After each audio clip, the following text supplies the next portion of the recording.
नमस्कार। Super India news TV में आपका स्वागत है। मैं हूं राजेश आर्य। आइए देखते हैं आज का विशेष समाचार। विशेषाधिकार न मिलने की छटपटाहट। नेहरू गांधी परिवार की समस्या यह है कि वे अपने को अदालतों और कानून से ऊपर मानता है। लाख कोशिश के बावजूद गांधी परिवार अपनी कानूनी परेशानियों से बाहर नहीं निकल पा रहा है।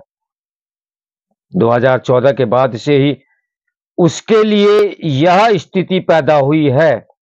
उसे अदालतों से छुटकारा नहीं मिल पा रहा है। आजादी के तत्काल बाद से ही नेहरू गांधी परिवार कानून से ऊपर माना जाता रहा। तरह तरह की कानूनी परेशानियों से यह परिवार साफ बच निकलता रहा, पर प्रधानमंत्री नरेंद्र मोदी ने इस स्थिति को बदल कर रख दिया है। इसी कारण गांधी परिवार नेशनल हेराल्ड मामले में गिरफ्तार भी हो चुका है। नतीजन गांधी परिवार में अजीब तरह की बेचैनी है। उसका असर राहुल गांधी की देह भाषा पर है और उनकी जुबान पर भी। राहुल गांधी और उनके लोग कभी चुनाव आयोग तो कभी अदालत के खिलाफ बोलते हैं और कभी संसद के पीठासीन पदाधिकारियों को अपमानित करते हैं। इससे उन्हें कोई राजनीतिक या चुनावी लाभ नहीं मिल रहा, लेकिन वे समझने को तैयार नहीं। राहुल गांधी ये समझते हैं कि मोदी तथा संवैधानिक संस्थाओं पर भी तरह तरह के झूठे आरोप लगाकर उन्हें अपने स्तर पर नीचे खींच लाएंगे, ताकि आम लोग मोदी को उनसे बेहतर न माने।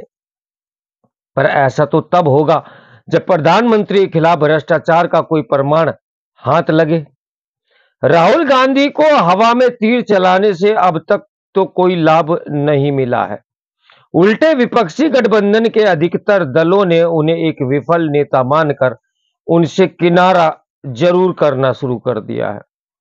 नेहरू गांधी परिवार में 2014 तक यह धारणा बनी हुई थी कि यह परिवार किसी भी कानून से ऊपर है। भारत इसकी मलकियत है, उसे ही इस देश पर शासन करने का नैसर्गिक अधिकार है। मोदी के सत्तासीन हो जाने के बाद परिवार का वह विशेष अधिकार समाप्त हो गया है। नेहरू गांधी परिवार कानून के समक्ष समानता के सिद्धांत वाली व्यवहारिक स्थिति को स्वीकार करने को तैयार नहीं हो पा रहा है। सोनिया राहुल की छटपटाहट का सबसे बड़ा कारण यही है। इससे पहले इस परिवार को इतनी छूट मिल रही थी कि ये गैर कांग्रेसी प्रधानमंत्री कहा करते थे कि प्रथम परिवार को छूने तक नहीं है, यानी छूना तक नहीं है। ऐसे घोषित विशेषाधिकार प्राप्त परिवार के सामने जब कानूनी गिरफ्त से बचने का कोई तरीका न नजर आए तो उसकी मनोदशा कैसी होगी, इसकी कल्पना ही आप कर लीजिए। इस तनाव और छटपटाहट के कारण ही राहुल गांधी लोकसभा में प्रतिपक्ष के नेता की भूमिका भी गरिमापूर्ण ढंग से निभाने में विफल रहे हैं।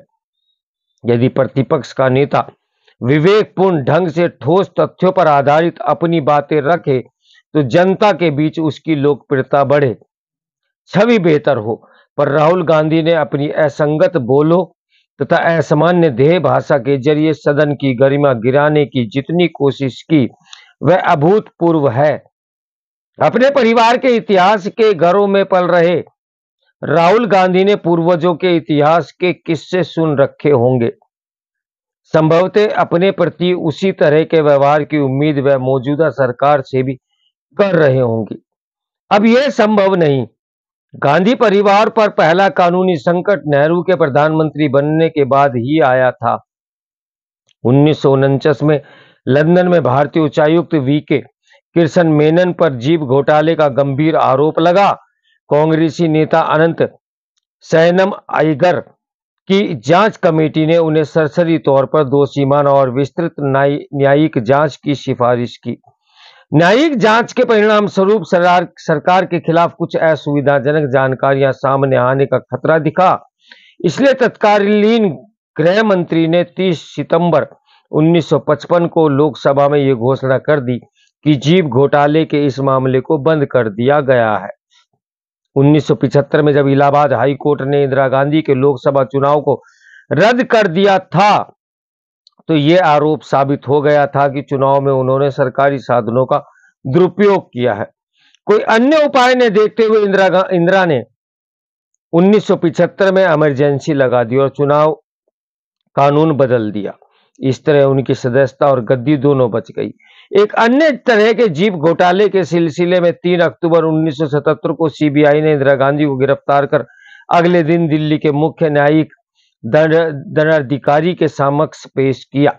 मजिस्ट्रेट ने सबूत मांगा तो सीबीआई के वकील ने कहा कि जांच हो रही है। मजिस्ट्रेट ने श्रीमती गांधी को रिहा करने का आदेश दे दिया। 1979 में जनता पार्टी में आंतरिक कलह के कारण मोरारजी देसाई सरकार गिर गई। कांग्रेस ने बाहर से समर्थन देकर चौधरी चरण सिंह को प्रधानमंत्री बनाया। इंदिरा गांधी ने चौधरी चरण सिंह को संदेश भेजा कि आप संजय गांधी के खिलाफ जारी मुकदमे को वापस ले लें। चौधरी चरण सिंह ने इनकार किया तो उनकी सरकार गिरा दी गई। 1980 में चुनाव हुए तो इंदिरा गांधी सत्ता में लौटी। फिर कौन मुकदमों और कैसी जांच, सब कुछ समाप्त हो गया। जब 1990 में कांग्रेस के बाहरी समर्थन से चंद्रशेखर प्रधानमंत्री बने तो राजीव गांधी ने उन्हें संदेश भेजा कि बोफोर्स केस वापस कर लीजिए। ऐसा करने से मना करते हुए चंद्रशेखर ने इस्तीफा दे दिया।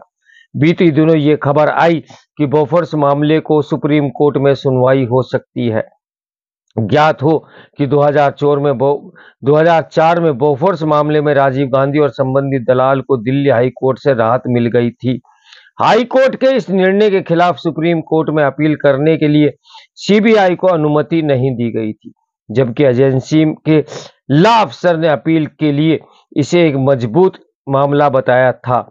नेहरू गांधी परिवार की समस्या यह है कि सरकार तथा संवैधानिक संसाधनों पर ओछे आरोपों और टिप्पणियों के बावजूद प्रधानमंत्री मोदी इस परिवार को कानून से ऊपर नहीं मान रहे हैं। इसी कारण यह परिवार उन पर अनावश्यक रूप से हमलावर रहता है। देखते हैं आगे क्या होता है, तो मेरे साथ बने रहे सुपर इंडिया न्यूज टीवी की ब्रेकिंग न्यूज के लिए। नमस्कार, मैं हूं राजेश आर्य।